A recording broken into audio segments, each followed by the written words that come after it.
Hello everyone, welcome back to all next exam. तो कैसे आप सब? मैं उम्मीद करता हूँ आप सब बढ़िया होंगे, तंदुरुस्त होंगे, मस्त होंगे। आज की वीडियो में आप सभी का स्वागत है। आज की पूरा प्रैक्टिस वीडियो होने वाली वो मेंसुरेशन का सेकंड पार्ट होने वाला है। ये हम मेंसुरेशन का सेकंड पार्ट करेंगे। इसमें हमने पहले 3-4 क्वेश्चन डिस्कस किए थे। अगर आपने बहुत सारी वीडियोस नहीं देखी तो मैं रिकमेंड करूंगा कि आप जाकर पहले उनको भी चेकआउट कर लें, या फिर इस वीडियो के बाद भी कर सकते हैं। चलिए जी, आज के पहले क्वेश्चन की तरफ बढ़ते हैं। हमारा पहला क्वेश्चन कुछ इस तरीके से है। क्वेश्चन कहता है कि ए solid cube of side 8 centimetre is dropped into a rectangular container of length 16 centimetre, breadth 8 centimeter and height 15 centimeter, which is partly filled with water. If the cube is completely submerged, then the rise of water is कितना होगा? 2 centimetre 654। अब देखने के लिए काफ़ी आपको लग सकता है कि काफ़ी हार्ड क्वेश्चन है, लेकिन थोड़ा सा कंसेप्ट समझने के बाद आप बोलोगे काफ़ी इजी क्वेश्चन। अगर हिंदी में अनुवाद करूं मैं, तो हिंदी में ये है कि 8 सेंटीमीटर भुजा वाले एक ठोस घन को 16 सेंटीमीटर लंबाई, 8 सेंटीमीटर चौड़ाई और 15 सेंटीमीटर ऊंचाई वाले एक आयताकार कंटेनर में गिराया जाता है, जो आंशिक से पानी से भरा हुआ है। यदि घन पूरी तरह से डूबा हुआ है तो जल स्तर कितना ऊपर आए। तो इसको एक कंसेप्ट से समझेंगे कि मान लो एक स्विमिंग पूल है। अब स्विमिंग पूल जो होगा वो किसकी शेप में होगा? एक क्यूबाइड की शेप में होगा। एक जो हमारा स्विमिंग पूल है अब एक क्यूबाइड की शेप में होगा। अब ऊपर कुछ भी डाल सकते हैं, उसमें हम स्फीयर डाल दें। आपके पास क्वेश्चन में कुछ भी बोल सकते हैं कि उसमें स्फीयर डाल दिया, या फिर सिलेंडर डाल दिया, या फिर क्यूब डाल दिया, कोई भी चीज डाल दी, क्यूबाइड डाल दिया, कोई भी चीज डाल दिया। अब मान लो कि उसमें इतना पानी भरा हुआ है, यहाँ से लेके यहाँ तक ये सारी पानी भरा हुआ है। जब ये बीच में जलेगा तो बीच में ये जगह लेगा और पानी ऊपर आ जाएगा। पानी क्या आ जाएगा? इतना ऊपर आ गया। मान लीजिए कि पानी इतना ऊपर आ, जैसे आपने वो कहानी तो सुनी होगी कौवे और पानी वाले की। कंकड़ जो है वो घड़े में डालता है और पानी ऊपर आ जाता है। तो जो यहाँ पर मान लीजिए कि पत्थर फेंक दिया, कोई भी शेप आपको बता दी जाएगी क्वेश्चन में। अब इस क्वेश्चन में हमारे पास सॉलिड क्यूब बोला है, ठीक है जी। एक क्यूब डाल दिया गया, मान लीजिए स्फीयर डाला है, कोई भी डाल रहे चीज तो पानी ऊपर आ जाएगा। तो हमें क्या बोला है कि then the rise of the water level, कि इतना पानी ऊपर आया है, ये सारा पानी ऊपर है। तो आपने बताना है कि कितना हाइट, कितनी पानी की हाइट जो है वो कितनी बड़ी है, हमसे ये पूछा है। तो ये जो h की वैल्यू है ये हमसे पूछी है कि कितनी बड़ी है। क्वेश्चन में ऐसा कंसेप्ट हमारे पास दिया है। अब जितना इस स्फीयर का, मान लीजिए हमने स्फीयर या पत्थर बीच में डाला होगा, तो उतना ही पानी ऊपर आएगा, उतने ही वॉल्यूम का पानी ऊपर आएगा जितना इसका वॉल्यूम होगा। मान लीजिए मैंने पत्थर पानी में डाला, पत्थर जो है वो मैंने पानी में डाला, तो जो पत्थर का वॉल्यूम होगा, अब पत्थर की शेप में अगर मान लीजिए स्फीयर की शेप में है, तो वॉल्यूम ऑफ स्फीयर जो होगा वो उतना ही होगा जितना पानी ऊपर आ जाएगा। अब देखिए ये जो ऊपर आई हुई चीज है, मैं 1 मिनट कलर चेंज कर लेता हूँ। ये जो ऊपर आई हुई चीज है ये एक क्यूबाइड की शेप में है। अब ऐसे यहाँ से ये ऐसे जाएगा तो ये किसकी शेप में है? एक क्यूबाइड की शेप में है। तो वॉल्यूम ऑफ स्फीयर क्या हो जाएगा आपका? जो क्यूब जो होगा उसकी शेप में आ जाएगा। किसकी शेप में आ जाएगा? क्यूब की शेप में। तो ये आ जाएगा वॉल्यूम ऑफ क्यूब के बराबर आ जाएगा। इतना सा सिंपल सा कंसेप्ट था। अब वापिस क्वेश्चन की तरफ चलते हैं कि एक solid cube of side 8 centimetre is dropped into a rectangular container of length 16 metre. हमारे पास क्या दी गई है? लेंथ दी गई है 16 सेंटीमीटर, हमारे पास ब्रेड्थ दी गई है 8 सेंटीमीटर, और हमारे पास हाइट दे दी गई है 15 सेंटीमीटर। अब एक चीज अब इसमें डिनोट रखेंगे कि आपको हाइट दे दी गई होती है, लेकिन वो हम कंसीडर नहीं करेंगे। क्यों नहीं कंसीडर करेंगे? क्योंकि हमने इसकी हाइट निकालनी है। अब इसकी जो नीचे पानी पहले से ही मौजूद है उसकी हाइट क्यों निकालनी है? हमें नई height, then the rise of the water level, उसकी बात बोली गई है। तो हम क्या करेंगे? तो वॉल्यूम ऑफ स्फीयर, मान लीजिए हमें बोला है कि वॉल्यूम ऑफ स्फीयर, जो ऑब्जेक्ट, जो भी हमने चीज बीच में डाली, ऑब्जेक्ट, स्फीयर की जगह ऑब्जेक्ट लिख सकते हैं, वो किसके बराबर होगा? वॉल्यूम ऑफ क्यूब के बराबर होगा। वॉल्यूम ऑफ क्यूब के बराबर।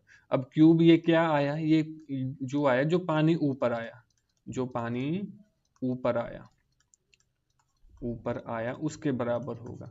अब वॉल्यूम ऑफ क्यूब आपको पता होना चाहिए, और वॉल्यूम ऑफ स्फीयर, या अगर आपको मान लीजिए पत्थर बोला है तो स्फीयर होगा, अगर सिलेंडर बोला है तो सिलेंडर वॉल्यूम उसका निकालेंगे। अब हमें क्वेश्चन में बोला है कि एक सॉलिड क्यूब है, अब हमें क्वेश्चन में बोला है कि सॉलिड क्यूब है, वो बीच में डालेंगे तो उसके बराबर होगा।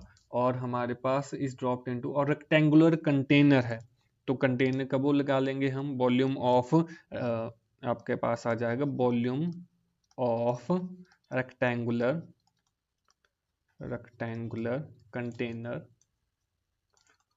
कंटेनर वो आ गया हमारे पास length into breadth into height. और जैसा मैंने बोला ये हाइट हमने निकालनी है, तो लेंथ हमारे पास दी है 16, ब्रेड्थ हमारे पास 8, और ये हाइट निकालनी है, हम इसको h रहने देते हैं। और दूसरी साइड वॉल्यूम ऑफ क्यूब है, वो आ जाएगा हमारे पास side cube, side into side into side, ये आपस में इक्वल हो जाएंगे।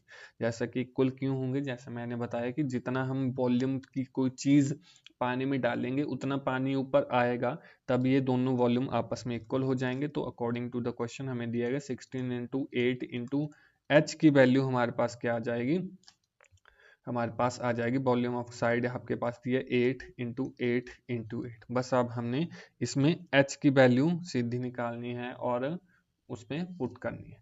ठीक है जी।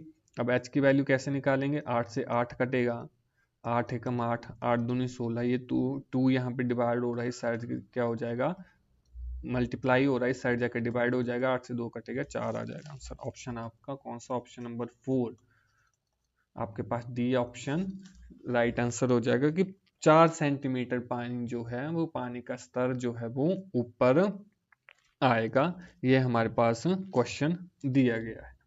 अब हमारे पास अगला क्वेश्चन कुछ इस तरीके से है, क्वेश्चन काफी लेंथी होगा तो क्वेश्चन को अच्छे से करेंगे हम। क्वेश्चन कहता है कि the sum of radius of base and the height of a closed solid cylinder. अब सिलेंडर की पहले बात कर लेंगे कि सिलेंडर किस तरीके से होता है। इस तरीके से सिलेंडर आएगा, ये सीधी रेखाएं हैं, माफ करेंगे, ठीक है जी। ये हमारी यहाँ पर ये आपकी हाइट आ गई सिलेंडर की, और ये जो हमारे पास नीचे चीज आई इसको हम रेडियस कहेंगे, क्योंकि नीचे भी एक गोला सा बनाएगा, या आपका नीचे भी एक सर्कल सा बनाएगा और ऊपर भी एक सर्कल सा बनाएगा, उसकी रेडियस आ गई, और उनके बीच का जो डिस्टेंस है वो हमारे पास हाइट आ गया, ये सिलेंडर का। अगर हम सिलेंडर की बात करेंगे तो उसका कर्ड सरफेस एरिया जो होता है वो होता है 2 pi r H, 2 into pi की वैल्यू 22 डिवाइड बाई 7, और रेडियस जितना और उसको हाइट को अपने मल्टीप्लाई कर दिया। अगर टोटल सरफेस एरिया की बात करें वो होता है 2 पाई आर एच प्लस, अब ये तो आ गया हमारे पास टोटल सरफेस एरिया प्लस 2 हमारे पास सर्कल्स होंगे plus pi r square plus pi r square, वो आ जाता है हमारे पास 2 pi r h plus 2 pi r square, ये हमारे पास आ गया टोटल सरफेस एरिया। और वैसे ही अगर इसकी वॉल्यूम के बारे में बात करें तो वॉल्यूम होती है इसकी पाई आर स्क्वायर एच। ये ही फॉर्मूले होते हैं, इससे ज्यादा सिलेंडर के फॉर्मूले नहीं होते हैं, बस इसी से हमने अब क्वेश्चन निकालना है। अब हमें बोला है कि the sum of radius of base and the height of a closed cylindrical is, हमारे पास कितना दिया गया है, सिलेंडर इज 12.5, यानी कि हमें बोला है रेडियस और जो हाइट है उसका जो सम है वो कितना है 12.5 हमारे पास दिया गया है।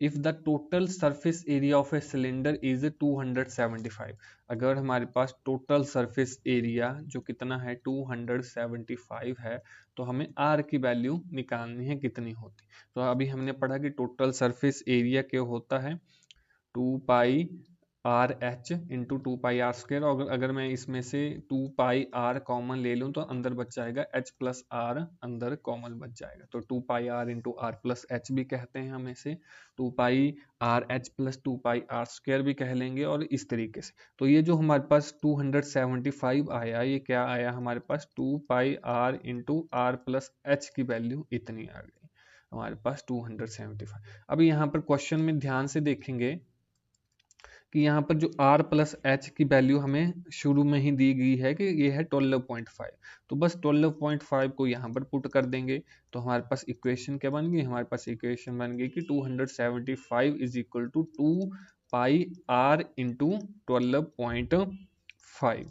ये हमारे पास इक्वेशन बच गई। अब हमारे पास सिंपल है, हम खोल लेंगे सभी को। 275 is equal to 2 into 22 divide by 7 into r into 12.5 है, नीचे जाके ये 10 बन जाएगा। अगर मैं एक तरफ लेके जाऊं तो आर क्या आ जाएगा, अब देखिए यहाँ पर ये डिवाइड हो रहा है, ये डिवाइड हो रहा है, ये डिवाइड हो रहा है, इस साइड जाके ये मल्टीप्लाई हो जाएगा। तो 275 मल्टीप्लाई 7 मल्टीप्लाई 10, ये सारी चीजें यहाँ पर मल्टीप्लाई हो रही हैं आर के साथ, वहां जाके डिवाइड हो जाएंगी। यहाँ पर आ जाएगा 2 इंटू 22 इंटू 125। अब हमें इसे बस काटना है, काटेंगे जी।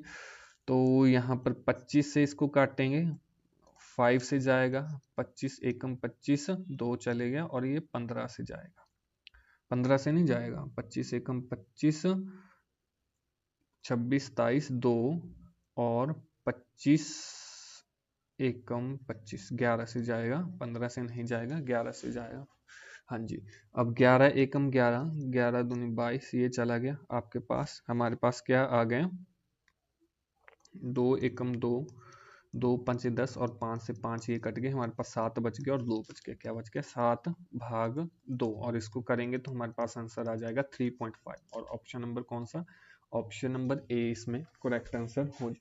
तो इस तरीके से करेंगे इस टाइप के क्वेश्चन को। मैं उम्मीद करता हूँ कि आपको ये क्वेश्चन भी समझ आ गया होगा। चलिए इसी तरह हम अगले क्वेश्चन की तरफ चलते हैं। हमारा अगला क्वेश्चन कुछ इस तरीके से है, the curved surface area of a cylinder is 462 centimetre square. अब हमने सिलेंडर के सारे जो पीछे ये सारी चीजें थे हमने पढ़ ली। मैं उम्मीद करता हूँ आपको पता लग गई होंगी, वो सारी चीजें आपके फॉर्मूले लिख लिए होंगे और आपको फॉर्मूले याद भी होंगे। तो चलेंगे, हमारे पास क्वेश्चन कहता है कि the curved surface area of a cylinder is 462, यानी कि किसी बेलन का ब्रिक पृष्ठीय क्षेत्रफल कितना है, 462 सेंटीमीटर स्क्वायर है, और इसके आधार का क्षेत्रफल कितना है, 346.5 सेंटीमीटर स्क्वायर। तो बेलन का आयतन ज्ञात करें कितना होगा, और हमें पाई की वैल्यू भी दी है कि पाई की वैल्यू हम ये यूज कर सकते हैं। तो हमें शुरू में लिखा है कि कर्व्ड सरफेस एरिया कितना है हमारे पास, हमें बोला है कर्व्ड सरफेस एरिया सिलेंडर का कितना है, 462, और हमें पता है कर्व्ड सरफेस एरिया सिलेंडर का कितना होता है, 2 pi r H. 2 pi r H की वैल्यू हम लिख लेंगे 462। अब इसमें हम देखेंगे हमें और क्या क्या चीजें दी गई हैं, एंड इस बेस एरिया इज 346.5, यानी बेस एरिया, बेस अब हमारा सर्कल है जैसे मैंने पीछे बोला, तो बेस एरिया मतलब पाई आर स्क्वायर की वैल्यू हमारे पास 346.5 दी गई है। अब इसे फिर से सॉल्व करेंगे कि 22 divide by 7 into r square, यहाँ से आर की वैल्यू आएगी वहां पर पुट करेंगे हम उसे फिर बाद में, कि हमारे पास आर स्क्वायर आए 340, ये हमारे पास, और 10 कर सकते हैं। आर स्क्वायर हमारे पास आ गया 3465 मल्टीप्लाई 7 डिवाइड बाई 22, और 10 हम नीचे लिख लेंगे, 10 हमारे पास यहाँ पर नीचे आ गया। तो अगर इससे काटेंगे, अगर 11 से काटूं तो 11 2 से जाएगा, 11 3 से 1 बन गया, 11 1 11, और यहाँ पर 5 बन गया, ये आ गया 315। 315 अगर मैं 5 से काटूं तो ये 2 से जाएगा, 5 दूनी 10, और ये किससे जाएगा, 5 6, और 1 इधर आ गया, ये क्या आ जाएगा, कितना आ जाएगा, मैं खुद यहाँ पर छोटा सा स्पेस बन गया इधर, 315 आया था हमारे पास, 5 से 15 5 30, और 1 5 से 15, ये हमारे पास कितना आ गया, 63 आ गया। अब 63 को 7 से मल्टीप्लाई करें, 7 21 441, हमारे पास क्या आ गया, आर स्क्वायर की वैल्यू आ गई 441 डिवाइड बाई 4। अब आर स्क्वायर अब अगर हम यहाँ पर करेंगे तो अंडर रूट आ जाएगा 441 डिवाइड बाई 4। 441 हमें पता है 21 का स्क्वायर होता है, और 4 2 का स्क्वायर, मतलब आर की वैल्यू हमारे पास क्या आ गई, 21 डिवाइड बाई 2। काफी ज्यादा हम आई नो ज्यादा था। अब यहाँ से h की वैल्यू निकाल लेंगे, तो 2 इंटू 22 डिवाइड बाई 7, h हम यहाँ पर r की वैल्यू डालेंगे, वो है 21 डिवाइड बाई 2 इंटू एच करेंगे, वो आ गया हमारे पास 462। अगर यहाँ पर मैं h की वैल्यू निकालूंगा तो h इज इक्वल टू हमारे पास क्या आ जाएगा 462, ये डिवाइड हो रहे हैं वहां जाके मल्टीप्लाई, मतलब 7 मल्टीप्लाई 2, और ये सारे मल्टीप्लाई हो रहे हैं यहाँ जाके डिवाइड, मतलब 2 इंटू 22 मल्टीप्लाई बाई 21, 2 से 2 कटेगा हमारे पास, और इनसे ये सारा 462 कट जाएगा। तो हमारे पास सिंपल क्या बच गया, h की वैल्यू हमारे पास सिंपल बच गई r। अब देखिए h हमारे पास आ गया 7, r हमारे पास आ गया 21 डिवाइड बाई 2। हमें क्वेश्चन में क्या बोल रहा है, what is the volume of the cylinder. अब वॉल्यूम क्या होता है, वॉल्यूम ऑफ द सिलेंडर हमारे पास पता है, वॉल्यूम ऑफ सिलेंडर तो पाई आर स्क्वायर h। जब इसमें पुट करेंगे तो 22 divide by 7 into 21 divide by 2 into 21 divide by 2 into h की वैल्यू 7। बस अब वहीं काटने की बात बची है, 7 से 7 कटेगा, 2 से कटेगा ये 11 से, और हमारे पास 11 गुना 21 गुना 21 भाग 2 हमारे पास आया, और 11 का स्क्वायर होता है 441 डिवाइड बाई 2। जब इसको आगे करेंगे तो 441 441 1 5 4 4 8 और 4 4851 डिवाइड बाई 2 करूंगा, 2 हमारे पास आ गया। अब देखिए 1 है तो सिंपल सा है कि हमारे पास ये आ जाएंगे, क्योंकि बाकी सारे हमारे इवन नंबर्स हैं। अब अगर इसको करेंगे 2 4 2 5.5, हमारे पास 24 25.5, मतलब ऑप्शन नंबर 20 का करेक्ट आंसर हो जाएगा। तो इसमें कैलकुलेशन ज़्यादा थी मैं मानता हूँ, लेकिन हाँ, इसमें ये भी है कि आपका अगर आपको सारे फॉर्मूले अगर पता होंगे तो आप इजीली उसको कर पाएंगे। चलिए जी, अगले क्वेश्चन की तरफ चलते हैं। अगला क्वेश्चन में अगले टाइप का लेकर आया हूँ। हमारे पास क्वेश्चन कहता है कि if the diameter of the base of a cone. अब कोन को जानने का बता, आपको पता होगा कोन जो बर्थडे कैप होती है वो उस शेप की होती है कोन की, या फिर आइसक्रीम खाते हैं आप कोन वाली की, कोन देना भैया कोन देना, तो वो भी आपकी एक कोन की शेप कहलाती है। अब कोन की शेप में थोड़ा सा बड़ा बना देता हूँ मैं, आपको अच्छे से पता लगेगा कि कोन की शेप में नीचे एक सर्कल होता है और ऊपर ये, इसे कहते हैं हम स्लैंट हाइट, इसे कहते हैं हम स्लैंट हाइट। और स्लैंट हाइट को हम किससे डिनोट करते हैं, एल से डिनोट करते हैं। इसकी एक अपनी हाइट होती है, ये जो होगी इसकी अपनी एक हाइट आ गई, और यहाँ से यहाँ तक का जो डिस्टेंस होता है वो आपका रेडियस कहलाता है। अब अगर इसमें आप ध्यान से देखेंगे तो ये एक क्या बना रहा है, यहाँ पर एक 90 डिग्री का एक ट्राइंगल बना है, 90 डिग्री, जिसमें एक ट्राइंगल में 90 डिग्री भी है, वो एक ट्राइंगल बना रहा है। और आपने पढ़ा होगा कि जब 90 डिग्री का एक बनेगा ट्राइंगल तो उसमें एक पीजीटी लगेगी, पीजीटी यानी पाइथागोरस थ्योरम लगेगी। अब इसके मैंने ट्रिपलेट्स भी करवाए हैं, आपको आपको कंसेप्ट वाली वीडियो में इसमें ट्रिपलेट्स भी करवाए हैं, तो ये सारी चीजें आ जाएंगी। और अगर मैं पीजेटी की सिंपल बात करूं तो उसमें पता होता है कि हाइपोटेन्यूज का स्क्वायर क्या होता है हमारे पास, बेस का स्क्वायर प्लस परपेंडिकुलर का स्क्वायर। तो यहाँ पर देखेंगे कि हाइपोटेन्यूज क्या है, यहाँ पर एल है तो एल का स्क्वायर क्या आ जाएगा, बेस का स्क्वायर यानी रेडियस का स्क्वायर प्लस हाइट का स्क्वायर। ये हमारे पास पहला कंसेप्ट आ गया कोन का। अगला कंसेप्ट इसमें देखेंगे कर्ड सरफेस एरिया। तो इसका जो कर्ड सरफेस एरिया होता है, इसका जो कर्ड सरफेस एरिया होता है वो होता है पाई आर एल। और अगर मैं टोटल सरफेस एरिया की बात करूं, टोटल सरफेस एरिया होता है pi r l plus pi r square, यानी कि pi r into l plus r, इसका टोटल सरफेस एरिया होता है। और अगर मैं वॉल्यूम की बात करूं तो वॉल्यूम होता है 1/3 पाई आर स्क्वायर एच। अब ये तो हो गए इसके फॉर्मूलाज की बात। अगर मैं क्वेश्चन की बात करूं तो if the diameter of the base of the cone, अगर डायमीटर हमारे पास कितना दिया गया है 18 सेंटीमीटर दिया, तो यहाँ से निकालेंगे कि जो रेडियस होता है वो 18 डिवाइड बाई 2 यानी कि 9 सेंटीमीटर होता है। आगे चलेंगे कर्ड सरफेस एरिया। अब कर्ड सरफेस एरिया हमें शुरू में दे दिया गया 242 डिवाइड बाई 7। अगर इसको मैं खोलूं तो ये हो गया मल्टीप्लाई, और यहाँ करेंगे इसको प्लस, पहले मल्टीप्लाई और उसके बाद प्लस। अगर मिक्स्ड फ्रैक्शन खोलने नहीं आती तो इस तरीके से अगर खोलेंगे तो 2970 डिवाइड बाई 7 ये आ जाएगा।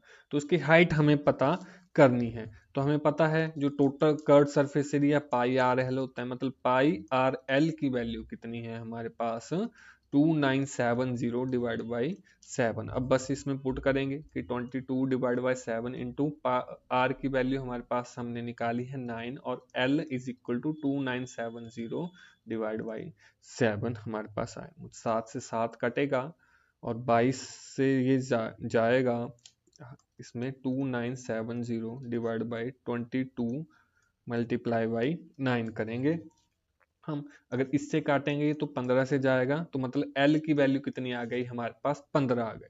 तो अगर आपने ट्रिपलेट्स याद किए हैं तो आपको पता होगा कि जहां पर 15 हाइपोटेन्यूज हो, इसकी वैल्यू अगर हमारे पास 15 हो, हमारे पास रेडियस की वैल्यू हमारे पास कितनी 9 हो, तो हमारी जो हाइट जो हमारे पास परपेंडिकुलर होता है उसकी वैल्यू कितनी होती है हमारे पास 12 होती है।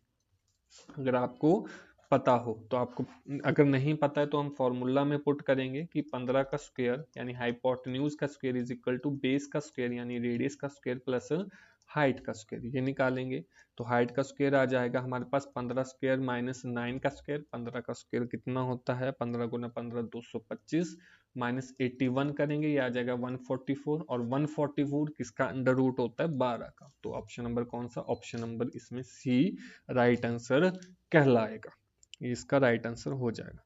चलिए जी अपनी वीडियो के लास्ट क्वेश्चन की तरफ चलते हैं। लास्ट क्वेश्चन कुछ इस तरीके से है। क्वेश्चन कहता है कि if the volume of A sphere, sphere की बात हो रही है। अब स्फीयर हम जान लेंगे कैसा होता है, जैसे अंडाकार होता है या फिर आपकी जैसी अर्थ है वो स्फीयर, ओवल में कहते हैं वैसे तो, मतलब एक गोला भरा हुआ हो उसको हम स्फीयर कहते हैं। अब स्फीयर में दो फॉर्मूले आते हैं, वो आपका पहला होता है total surface area. Total surface area इसका होता है 4 पाई आर स्क्वायर और इसमें वॉल्यूम होता है, वॉल्यूम के अगर बारे में बात करें तो 4/3 पाई आर क्यूब इसका वॉल्यूम होता है।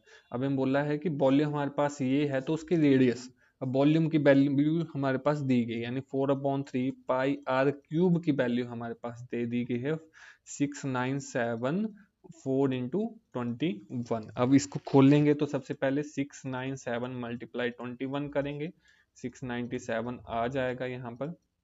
साथ में 7 दूनी 14 1, 7 9 दूनी 18 1 19, 6 दूनी 12 1 13, क्या आ जाएगा 7 9 4 13 हो जाएगा और 7 14 15 16 3 और 1 4 हमारे पास क्या आ जाएगा, ये आ जाएगा 14637 और उसमें प्लस 4 करेंगे तो ये आ जाएगा 14641 हमारे पास, यानी 4/3 into 22 divide by 7 into r cube की वैल्यू कितनी है हमारे पास 14641 डिवाइड बाई 21 है। बस अब हम शफल करेंगे कि r square is equal to 14641 divide by 21 into 7 into 3 into 4 into 22, ये अब इसको सॉल्व करेंगे और हम आंसर निकालेंगे। सॉल्व करेंगे तो 7 गुणा 3 31 से कट जाएगा, 11 से काटेंगे तो 11 से ये 2 बार में जाएगा 1 और यहाँ पर 3 और यहाँ पर फिर से 3 आ गया, 3 और 1 क्या बन गया हमारे पास, आर क्यूब बन गया हमारे पास 1331 अपॉन हमारे पास ये बन गया 4 गुना 2 8, 8 बन गया हमारे पास। अब हमें पता है कि 1331 जो होता है वो 11 का क्यूब होता है और 8 जो होता है हमारे पास कितना 2 का क्यूब होता है। तो आर क्यूब कितना आ जाएगा 11 का क्यूब अपॉन 2 का क्यूब, मतलब आर हमारे पास वैल्यू आ गई 11/2। जब इसको फर्दर सॉल्व करेंगे तो ये आ जाएगा 5.5। तो आपका ऑप्शन नंबर ए इसमें करेक्ट आंसर हो जाएगा। तो ये तो थी आज की प्रैक्टिस वीडियो। मैं उम्मीद करता हूँ कि आपको मेंसुरेशन के जितने टाइप्स करवाए, अलग मेरी कोशिश थी कि अलग अलग टाइप्स के क्वेश्चन आपके सामने रखे जाएं और करे जाएं। तो उम्मीद करता हूँ कि आपको ये समझ आ गए होंगे। अगर समझ आ गए तो वीडियो को लाइक कर दें। चैनल को अगर आपने सब्सक्राइब नहीं किया है तो कृपया करके चैनल को भी सब्सक्राइब कर दें। मिलते हैं आपसे किसी और प्रैक्टिस वीडियो में, तब तक के लिए इजाज़त दीजिए। This is Gaurav Sharma signing off. जय हिंद, वंदे मातरम।